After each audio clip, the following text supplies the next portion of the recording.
Every great motorcycle tells a story. Some are built to chase speed, others to conquer long highways, and a few are created simply to remind us why we fell in love with riding in the first place. The Honda CB650R belongs to that rare last category. As the motorcycle industry evolved, so did rider expectations. They wanted some machines that combine cutting-edge technology with timeless design, motorcycle that delivered modern performance without losing the character that made classic bikes so memorable.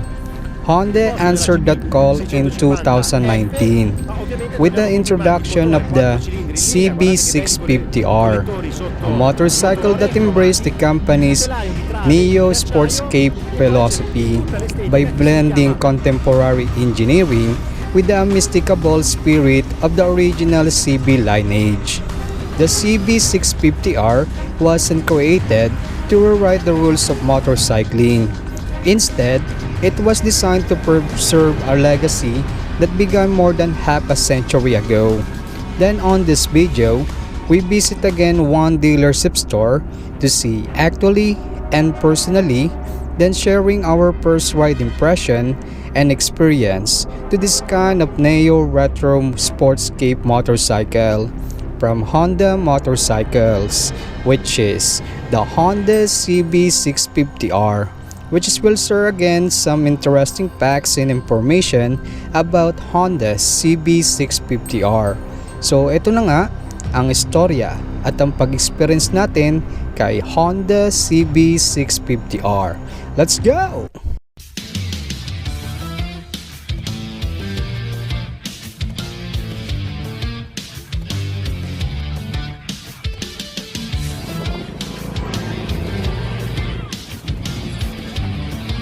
To understand the Honda CB650R, we must travel back to 1969 when Honda unveiled the legendary CB750F. At the time, when motorcycles were often known for vibration, maintenance headaches, and limited performance, the CB750F changed everything. It introduced riders to a smooth inline-4 engine, electric start, and front disc brakes in a package that was reliable enough for everyday use. The motorcycle quickly became known as the world's first superbike, and with it, the CB name became one of the most respected badges in motorcycling. For decades, Honda continued expanding the CB family with motorcycles of every size from lightweight commuters to powerful sports machines. Regardless of engine size or purpose, every CB shared the same philosophy: build a motorcycle that's exciting to ride, easy to own, and engineered to last. By the late 2010s, the motorcycle industry had changed dramatically. Adventure bikes dominated sales, aggressive naked motorcycles became increasingly futuristic. At the same time, riders were rediscovering the beauty of classic motorcycles.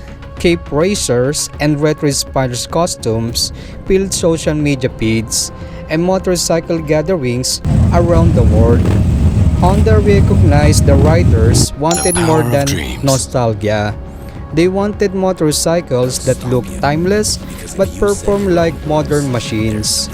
That vision became the foundation for a new design language called Neo Sportscape. Instead of copying vintage motorcycles, Honda combined classic proportions with advanced engineering, creating bikes that respected the past while embracing the future. At the 2018 EICMA show in Milan, Italy, Honda unveiled the complete design revolution for naked bike lineup, Neo Sportscape.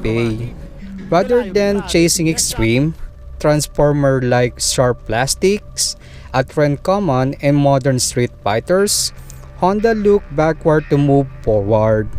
They strip away superfluous bodywork, expose the engine, and introduce a signature round LED headlight. The styling became cleaner and more muscular, featuring a sculpted fuel tank, exposed steel frame, premium finishes, and a distinctive round LED headlight that instantly identified it as part of Neo Sportscape family. Underneath its minimalist appearance sat something increasingly rare, a 649cc inline-4 engine. While many manufacturers shifted toward parallel twin engines to reduce cost and meet emission requirements, Honda continued refining its four-cylinder platform, preserving the smooth power delivery and unmistakable soundtrack that generation of riders had come to love. The CB650R was never built to dominate spec sheets. Instead, Honda focused on creating a motorcycle that felt rewarding in every situation. Its upright riding position made city commuting comfortable. Its responsive chassis inspired confidence on winding mountain roads. Its refined engine encouraged riders to explore the upper reaches of the rev range simply to experience its thrilling sound and its smooth acceleration. This Honda CB650R became a motorcycle that owner wanted to ride, not because they had somewhere to be, but because every journey felt worthwhile. Honda has never stopped improving the CB650R. Over the years, the motorcycle has received meaningful updates rather than dramatic designs. Suspension improvements, enhanced handling. The instrument display evolved into a modern TFT screen.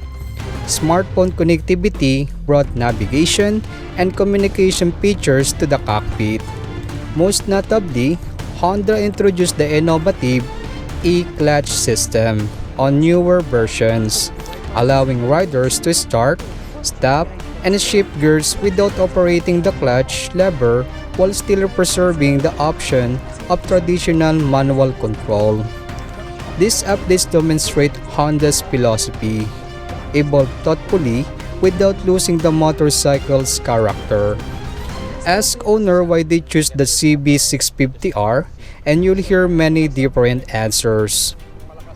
Some fell in love with its elegant styling, others wanted one of the few remaining middleweight inline-4 motorcycles on the market. Many simply trusted Honda's reputation for reliability. Yet after spending time in the saddle, most riders discovered that the CB650R offers something difficult to describe with the specifications alone. It's the smoothness of the engine, the confidence sparked by its chassis, and the unmistakable sound as the tachometer climbs. The quality you notice every time you touch the controls. These are the details that transform ownership into a lasting relationship. More than 50 years after original CB750F changed motorcycling, the CB650R carries the same spirit into a new generation. It isn't tribute or a replica, it's a modern interpretation of the values that have always defined Honda's CB family: engineering excellence, everyday usability, and the simple of joy of riding. In a market crowded with motorcycles chasing bigger numbers and bolder styling, the CB650R succeeds by staying true to its purpose. It reminds us that the best motorcycles are not always the fastest or the most powerful. Sometimes, they're the ones that make every ride feel effortless, every corner feel natural, and every journey, no matter how short, feel worth remembering. The Honda CB650R is more than a middleweight naked bike. It is the latest chapter in a story that began over 5 decades ago. A story of innovation, refinement, and a passion for creating motorcycles that riders genuinely enjoy. As the industry moves toward new technologies and changing expectations, the CB650R stands as proof that some ideas never go out of style. A beautifully balanced motorcycle, a responsive inline-4 engine, and a machine that encourages you to take the long way home will always have a place in the hearts of motorcyclists. And that is the story of the Honda CB650R.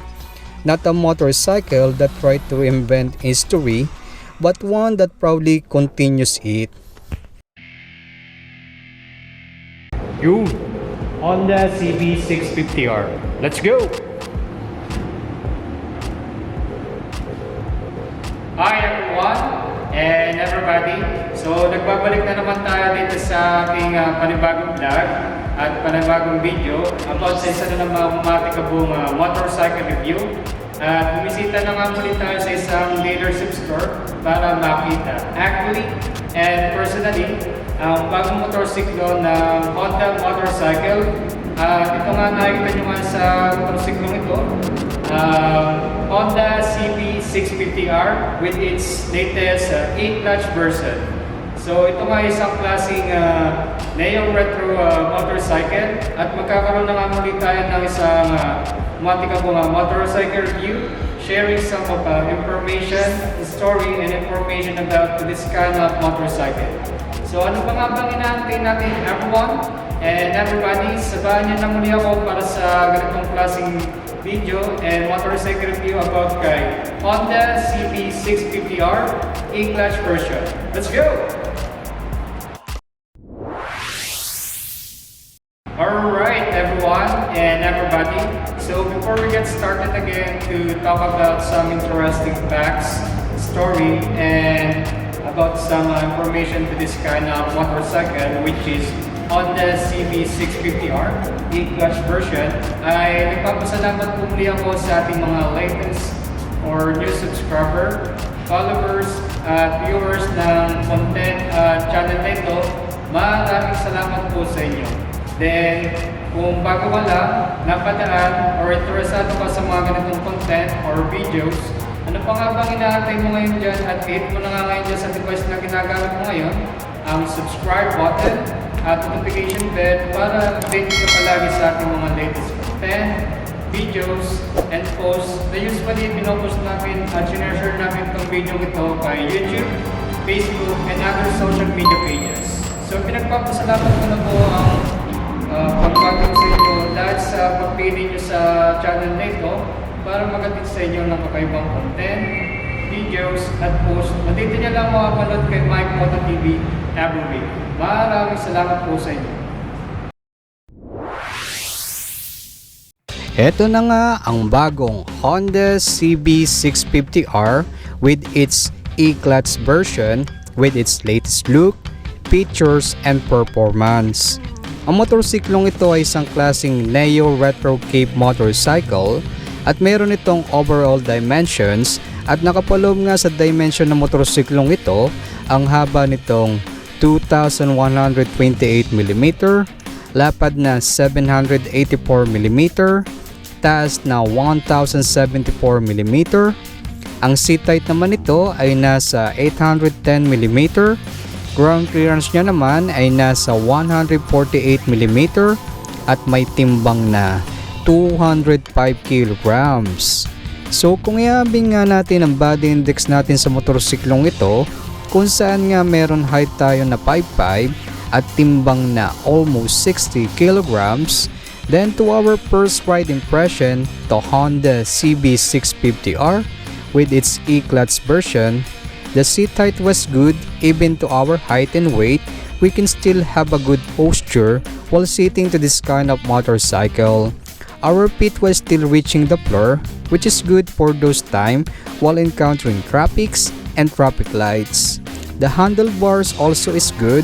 I cannot see here any hindrances and disturbances while maneuvering the handlebar on its static position for this motorcycle, which is really perfect for leaning angles on the roads and road challenges. The Honda CB650R E-Clutch version use the same proven inline-4 engine as the standard CB650R. The key difference is the addition of Honda's eclutch system, which automates clutch operation for starting, stopping, and shifting while still allowing you to use the clutch lever manually whenever you want.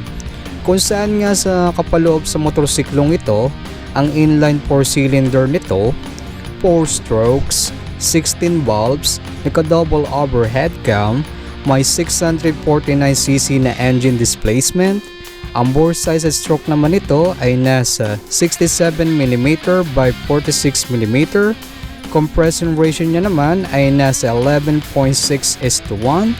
So gusto mo na rin bang malaman ang lakas at bilis ni Honda CB650R E Clutch version? Na kahit nga ako ay nanginginig pa din na malaman ko ang lakas at engine performance ng motorsiklong ito. Kung saan nga maximum power output niya lang naman ay nasa 70 kW at 12,000 RPM na talaga namang mag-aatid sa iyo ng instant acceleration and accelerating engine performance habang nakasakay ka kay Honda CB650R E Clutch version. Ngunit hindi pa natatapos dyan ang engine performance nito, kung saan nga ang max of torque naman ni Honda CB650R E Clutch version ay nasa 63 Nm at 9,500 RPM. The fuel system of the Honda CB650R E Clutch version is built around Honda's PGM-FI or Program Fuel Injection Technology, calibrated specifically to support the smooth operation of both the high-revving 649cc inline-4 engine and the automated E-clutch gear shifts. It has dual 32mm throttle bodies, 15.4 liters fuel tank capacity with 4.9 liter per 100 km estimated fuel consumption depending on riding conditions. Its fuel tank is a really classic and neo-retro style, which is really a muscular look that's captivated the looks of this kind of a Honda CB650R Neo Cape Retro motorcycle. The clutch and transmission system on the Honda CB650R E Clutch version bridges traditional mechanical gearboxes and automated clutch technology. It retains a standard 6-speed push-shift transmission while introducing an electronic actuator package that completely automates the clutch lever operation. At its core, the E-clutch uses the two electric motors housed inside an extension unit on the right engine cover.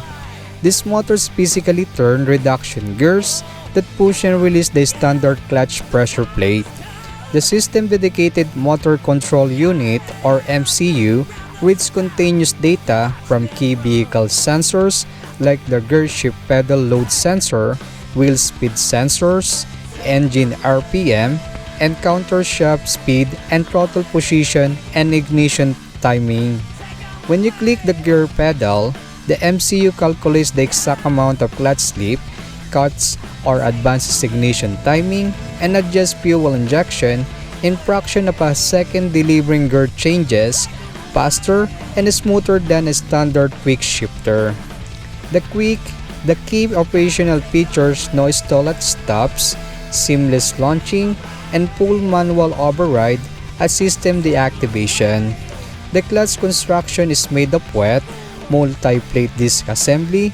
It features assist sleeper function which reduces lever effort during manual use and prevents rear wheel hopping during rapid downshifts.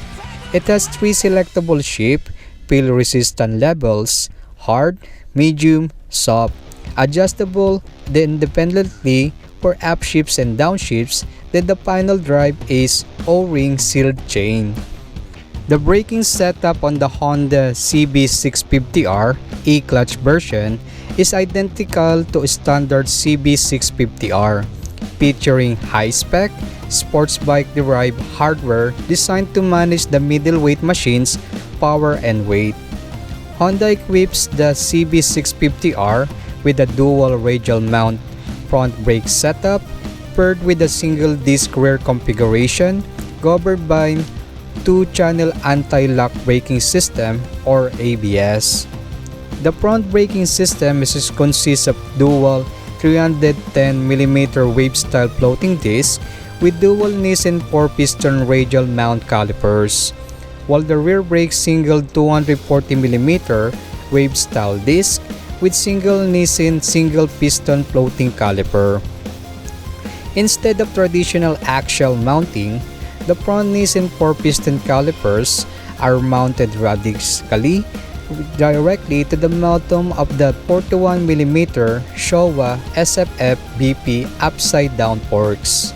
This increases mounting rigidity, reducing flex under hard braking, and providing a firmer lever feel and sharper bite. The braking system integrates Honda's safety feature, emergency stop signal. During sudden, hard braking, rapid deceleration, the system automatically flashes the front and rear hazard lights at high frequency to warn drivers behind you. During sudden downshifts under hard braking, the eclutch system automatically operates alongside the mechanical slipper clutch to modulate clutch slip. This prevents rear wheel locking, chatter, or hopping into corners. It also equipped with dual wheel speed sensors which continuously monitor front and rear rotational speeds for both the 2-channel ABS and Honda selectable torque control. The Honda CB650R E Clutch version share its chassis, wheel, and tire setup with the standard CB650R. Feature lightweight cast aluminum wheels and standard middleweight sports bike tire dimensions. The tire type is radial tubeless type of tires, which the front tire size is 17/120/70 ZR1758W, and the rear tire size is 17/180/55 ZR1773W. The wheel type is cast aluminum type with 5Y spoke pattern and bronze warm gold finish color both front and rear wheel. The Honda CB650R E Clutch version relies on suspension hardware provided by Showa. The chassis geometry and suspension tuning are calibrated to balance sports bike level front end feedback with daily commuting comfort.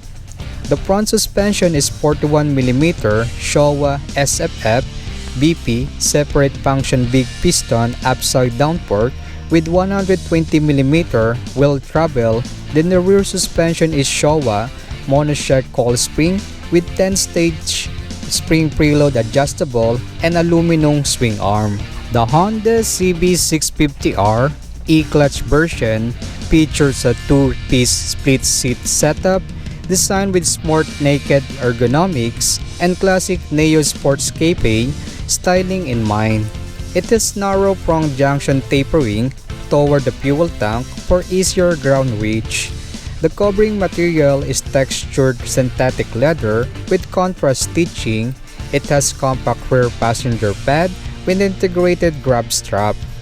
The seat uses medium density foam with an upright inclined rear bolster that helps hold the rider in place under hard acceleration, especially useful giving the punchy high RPM pull of the inline-4 engine. The handlebar setup on the Honda CB650R E Clutch version pairs aggressive roadster ergonomics with modern controls tailored to manage both screen navigation and the electronic clutch settings.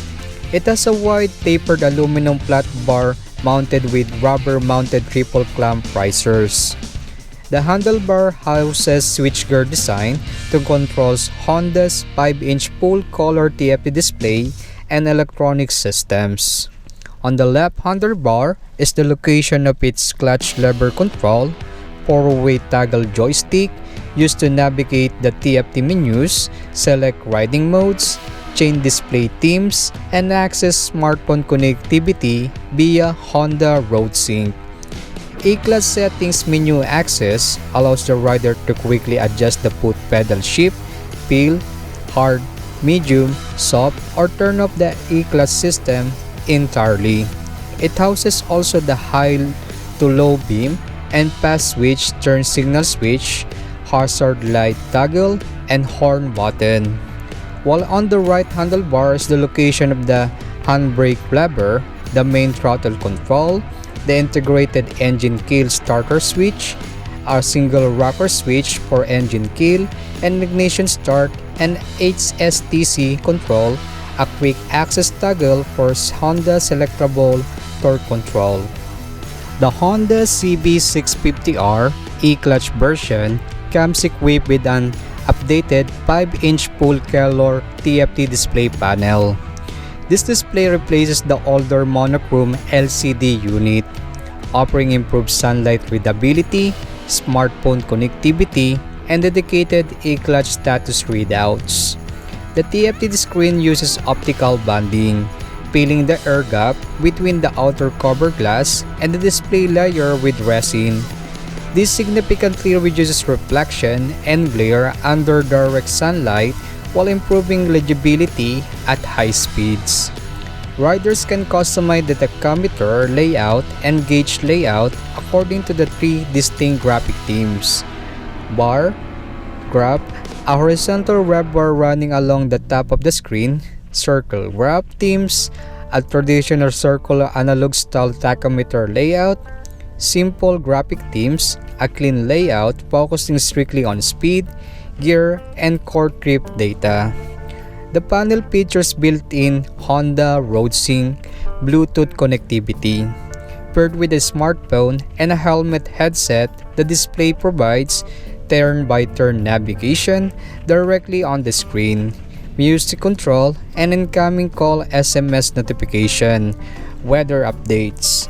The core data display the digital speedometer, tachometer, up to 12,000 RPM redline, gear position indicator, clock, fuel gauge, range to empty, instant and average fuel consumption, trip meter, odometer, safety status, traction control status, ABS light, engine temp, service interval warning. The Honda CB650R E Clutch version features an all-LED lighting package that plays a central role in defining its Neo Sports Cafe design language. The headlight consists of full LED lightings with circular ring light casing and dual tap bottom LED projector beam splitter. The taillight comes up also with full LED lightings with compact minimalist lens mounted neatly under the short tail section. The turn signal consists also of full LED lightings with sleek, low-profile stalks, front signal double as running lights. The emergency stop signal ESS is also equipped if the ABS system senses hard braking from high speed. The ECU automatically triggers all 4 LED turn signals to flash rapidly. This alerts drivers behind you upon emergency slowdown before your brake light alone might register. The exhaust system on the Honda CB650R E Clutch version is both a functional engineering piece and a core visual element of the bike's Neo Sportscape design.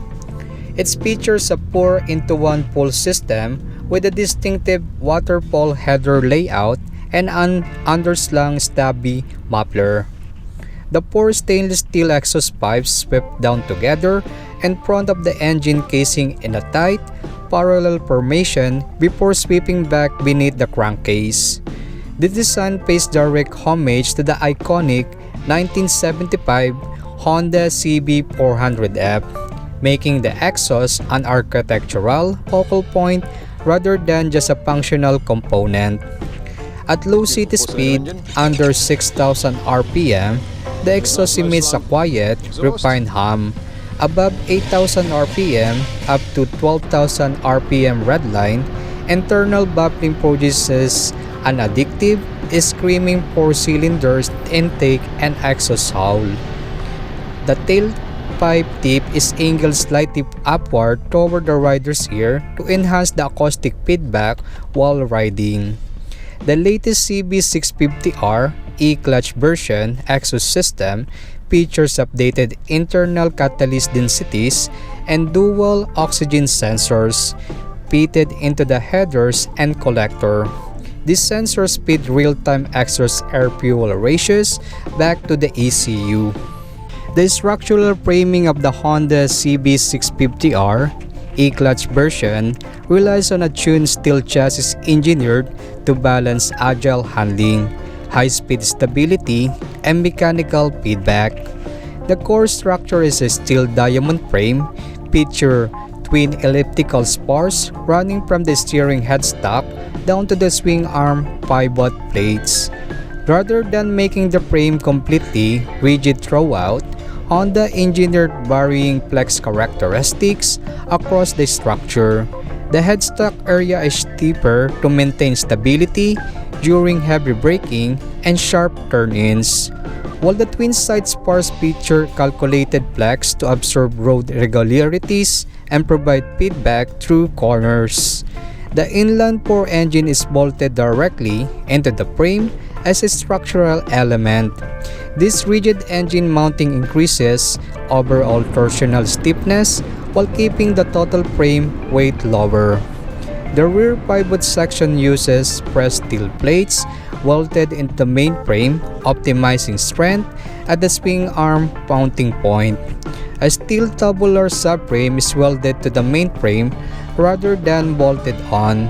It is engineered to support the rider, passenger, and the underseat components while maintaining a short, aggressive tail profile. The subframe is shortened to keep the rear overhang minimal. This moves much closer to the motorcycle's center of gravity, improving pickability during quick side-to-side transition. Alright everyone and everybody, kayo na naman ba ay namangha, nagulat at na-amaze sa ganitong klaseng motorsiklo from Honda Motorcycles, which is the new Honda CB650R E Clutch version. At dahil nga dito ay parang gusto mo na nga rin pumunta sa dealership store para makita ito actually and personally ang motorsiklong ito. Then kung nakukulangan ka pa sa content at vlog na ito, don't worry for that because we will try to feature another great motorcycle that ever produced since the mobility was invented. Then if you have any comments, suggestions, and reaction to this vlog, please leave it to the comments section below or you may email us personally and we'll try to create content for that. Also, if you like this video, don't forget to hit the thumbs up button and we encourage also to everyone to share this video to your friends, family, and to everybody. Then we'll see you again to our next content and video. Sayonara! Alright everyone and everybody, so dito na nga nagtatapos ang video at content natin ito about sa pagtalakay ng mga interesting facts, story at information dito sa ganitong klaseng motorsiklo from Honda Motorcycle. At ito nga ay yung bago nating vlog which is pagtalakay kay Honda CB650R E Clutch version. At makita rin tayo sa sunod nating content at video sa channel na ito. At muli, ito si Mykmoto TV or Mykmoto Vlog. See you everyone again.